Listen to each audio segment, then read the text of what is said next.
Hello YouTube, and welcome back to another edition of Kelly's Rambling Reviews. Today I am going to be comparing a real legit classic NES Classic Edition with a made in China knockoff that looks remarkably good in terms of copying this. So this is not mine, this was loaned to me for this purposes of this review, but it is purchased in the United States at a Best Buy. It is legit from Nintendo. This one here, I purchased this on my own accord because I wanted to see how close they could get to the original and try to help out you viewers who might be buying these on eBay and not being 100% sure if you have a real one or not. So I suspect this will become more of a problem as more and more Chinese companies are churning these out because Nintendo ain't making these anymore, which is a foolish mistake, but I want to help the gamers, not the companies per se. So the boxes look remarkably similar in every way, shape, or form. I mean, even on the back here, they look really good. Everything looks similar. There's a couple of slight differences which I'm not sure if means it's fake or not. So on the real one, the United States version, we have the for everyone ages 10 and older, whatever, ESRB there, and the insignia for Nintendo Seal of Quality is over here on the right side of the box. Well, my right. But on the knockoff, we don't have that ESRB thing down there. We just have the insignia here and not over here. That might not be indicative of anything because there could be different box runs. Maybe the one from Canada doesn't have this because everybody's rating system is different. But that was one thing I noticed. The other thing I noticed is the color is a little bit more, just slightly faded here. You can see it in like the Pac-Man logo, and you can see it in the Kirby's Adventure. Maybe my camera won't pick it up, but the colors are just a little bit faded. Now, if you don't have one of these to compare it to, you would never notice. If somebody just gave you this, you'd be like, wow, I got an NES Classic, and you'd love it. But everything else about these boxes, they both have tabs on one side and don't have it on the other. Everything else about these boxes is very similar. So again, this is the real one, and this is the knockoff. Another thing they've done here is they've actually included a sticker with a serial code number on it. You can see a slight difference in the bottom one is the real one, and it's a little darker and more bold, and this one's a little bit lighter and not quite as bold. But they actually included a sticker. Like, they're going for real legit, and the barcodes match. So, you know, kudos to them for going the extra mile to really make that stand out. So let's go ahead and open up and see if the differences are inside. But just looking at the box, that's what I could find. So I'm gonna open both of these. The one loaned to me doesn't have all of the packaging that came with it, so it's not exactly apples to apples. But again, this is the knockoff here. The first thing I noticed when I opened it is they actually give you a points card.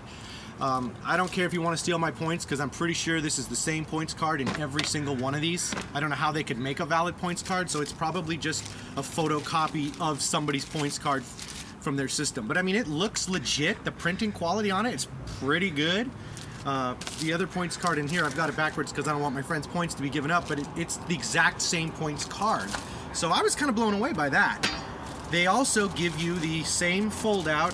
His is that was loaned to me is folded out a little different, but you can see this is the legit poster that came with, you know, his NES Classic, and this is the knockoff from China, and it has the same instructions, and lo and behold, it has the same poster. Now I don't know if the quality of the ink on these is exactly the same or not.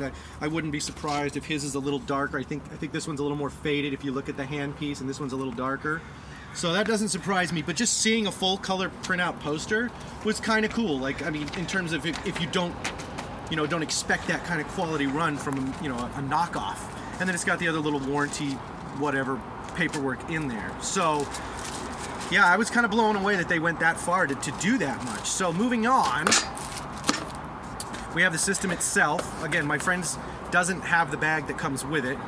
The little foam cover, but I'm assuming it's the same. They even went to the quality to include that. The systems themselves are pretty close. There is some color differences between them. If I maybe hang them at an angle there, you can see this one slightly darker or more, maybe not yellowish, but this is kind of a brighter gray that matches that classic 1985 NES color. So it's a little off. You can see that the fonts and the red of the Nintendo is a little bit darker on the knockoff and a little more red and kind of vibrant on the real one, so there is that color difference. The bottoms of the systems look remarkably similar. They have all the same kind of lettering and wording about where it was made and all that stuff. It looks legit, on first look. There is also the serial code number on the bottom, and I believe, nope, I was wrong about that. So the bottom sticker on this does not match the sticker on the box. That's not too surprising. I won't even know if other Chinese knockoffs will have the same exact sticker or not, but at least they put a sticker there to try to fool you. The backs of these look very much the same. They have the same ports, the same plugins. This isn't as bad as some of the minis you'll see that are older, that have like a legit Nintendo port on the front and an AV out on the back. This copied the NES Classic like straight one-to-one. This is the newest thing, and these are going to be showing up, I'm telling you. The sides, they look mostly the same. They're very much the same weight. There is some discrepancies in the quality of them. Like I don't know if this shows, but you can see like a little bit of like kind of flashing coming out right there on that one. Whereas on the other one, it's nice and smooth there. There's no flashing. It's just little tiny inconsistencies. This in the back here, this one is a fake. This one is the real one. It doesn't quite look like this is a smoother plastic. This is a little rougher plastic. I don't know if it shows up or not. And one of the other kind of big things that I noticed about this when looking at this is that the legit one has rubber feet that are not glossy. They're more of a kind of a rubbery matte finish, and the fake one has glossy feet. Hopefully that'll show up. I'll kind of rotate this a little bit so you can see. The fake one has the shiny glossy feet, and the real one has kind of matted rubber feet. So that could be a dead giveaway. If you flip your Nintendo over and it's got glossy feet, I'm guessing it's probably a Chinese knockoff. I can't really prove it, but I'm guessing. Also, the screws they use, this is going to be hard for some people to tell, but on the fake one, it's a shiny kind of stainless steel looking screw, and on the real one, it's a little smaller, finer, kind of a zinc looking screw there in the bottom. And so the screws they use on the knockoffs, they're just kind of, they're usually pointed, they're self-tapping, they just screw it right in, whereas Nintendo screws are like machine screws, they don't have a point on the tip. I'm not going to pull it out to show that. That's mostly the differences you're going to get on the system itself. So let's take a look at the controller, because that is a little bit easier to spot. So here's the fake controller. I'm going to pull it out first. And it kind of looks good. It has good clickiness in the buttons. It even has the Nintendo logo on the plug itself, if that can be seen. Now, it's unusual, because usually when I see knockoff controllers for the Wii or something else, they don't have that little logo there, and they even have the CE and the little trash can on the back. So they actually they went the extra mile. They have all the markings on the back of the controller, just like the original real controller. And now I'm going to pull that one out and show you. But you'll immediately spot the difference. And the biggest difference is the color. You will see on the fake that it's much more yellow, and on the right, this little area in the middle here is much more gray and in line with that retro kind of futuristic gray color they were going for back in 1985. Now, flipping them over, you can also see that the plastic wording on the back is a little bit easier to read on the real one, and it's not terrible on the fake one, but it's just not quite as good, and you can kind of see that. They're very much the same, though. They say the same things. If you didn't have a real one to market against or put it against, you probably wouldn't notice. Also, there can sometimes be fit and finish differences, but for the most part, that's the easiest way to tell. And again, the real legit Nintendo one also has the logo there and has the CE stuff on the back. They copied it pretty good. I wouldn't be surprised if they contacted the factory that made them for Nintendo. Now, another big, easy, dead giveaway, at least with my particular system, was the included power plug.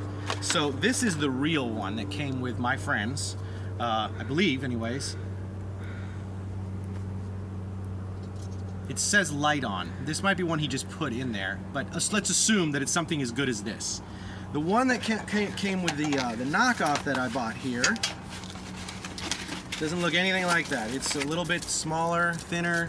Let's just take it out of there so we don't have this light reflecting on it. So that's it. It's pretty cheap feeling, cheap looking. It has some writing there on it. It doesn't look like quality. Now, it is possible that maybe this one he has isn't the one that came with it. He might have just found this in his room or something and put it in, but I didn't have time to ask him. He loaned me it, and so I'm assuming that this is the one that came with it and it's much better quality.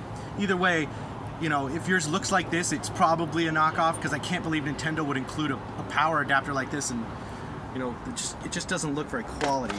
The rest of the cables that came with mine, surprisingly, are just you know, just has a bag like that.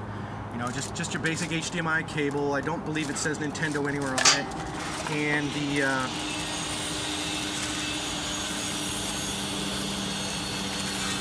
yeah, the USB cable likewise doesn't say Nintendo on it. Now, the one that came with my friends, this is the HDMI cable, clearly says Nintendo on it. You can see that, hopefully, maybe at an angle. It also has the model number WUP008 on there. That's something Nintendo does. They like to brand most of their cables, which makes me think it's possible he threw this in as an external. This wasn't the one that came with it, but we're gonna pretend like it did. And the cable that came with it, the USB cable, does not have Nintendo printed on it, but does have a little sticker on it, which, you know, that's gonna cost extra money to do. The sticker does not say anything about Nintendo, but you can see on mine, no sticker. Let's pull it out of here to show you. There's no sticker anywhere on that. It's just a basic mini or micro USB cable. So those are some of the differences that I think if you're afraid maybe you picked up a fake, you know, mini NES, those are some of the differences you can look for to see, because just by looking at the box, I mean, you know, they've even got that's on the real one too. You know, they really went all out on the packaging. It's the system that they started to fail on. Now, there's another thing that's a dead giveaway once you actually try to play it. And on mine, it actually died. I can't get this to work anymore. That's what you get, right? It wasn't cheap. I actually paid more than this thing cost new if you were able to find it without paying inflated prices. But I wanted just to try it and to make this video to benefit you guys, so I'm out the money. But we plugged it in, and with this one, when you turn it on, the power light takes about a half second to come on. Well, with the fake one, I turn it on, and I'm not kidding, the power light took like 5 seconds to come on. And then you get a screen that says like generating playlist, and it's like, what is that? This, you know, you turn it on, half a second or a second, boom, you're in Nintendo land. This, much less good experience. The audio coming out of here was bassless and really loud and kind of just ugly. The colors were smeared. It was in a full screen mode that just looked like you were playing, you know, the old hook up to the back of the TV screw-on thing, the RF unit. That's how this looked. The real one is crisp. The colors are vivid. It puts it pixel perfect mode. I don't even know if this one had a pixel perfect mode. It seriously broke minutes after we plugged it in and tried it. So its lifespan was literally minutes. I suspect they will probably fix that in future revisions, so that may not be the only way, but if you load it up and you get something saying loading playlist or loading or generating, I also got a screen that had a USB stick on it. You should get none of that with a real one. So watch out for that. That's another way you'll know right away if you've got a fake, is if it doesn't load right up into the games list. Beyond that, there's not going to be too easy of a way to tell if you're looking to buy one from eBay. I mean, you can ask them if they can show you a picture of the rubber feet or something, but even that might change. They might catch on to my video and start putting these on, because if it costs them 10 extra cents to fool people, they're probably going to do that. So I wanted to make this video to show everybody else that these new fake Chinese knockoffs are coming out. They look totally legit, straight up. And they're going to be in your city soon. You'll probably see them on Craigslist and all that kind of stuff. And hopefully this video will help educate you so you can at least be an informed buyer and you're not paying, you know, $200 for a knockoff. So that's pretty much it. Thanks for tuning in. If you have questions, you can post it down below or comments. I could try to get back to those as quick as I can. And I will catch you guys on the next Kelly's Rambling Reviews. Thanks for watching.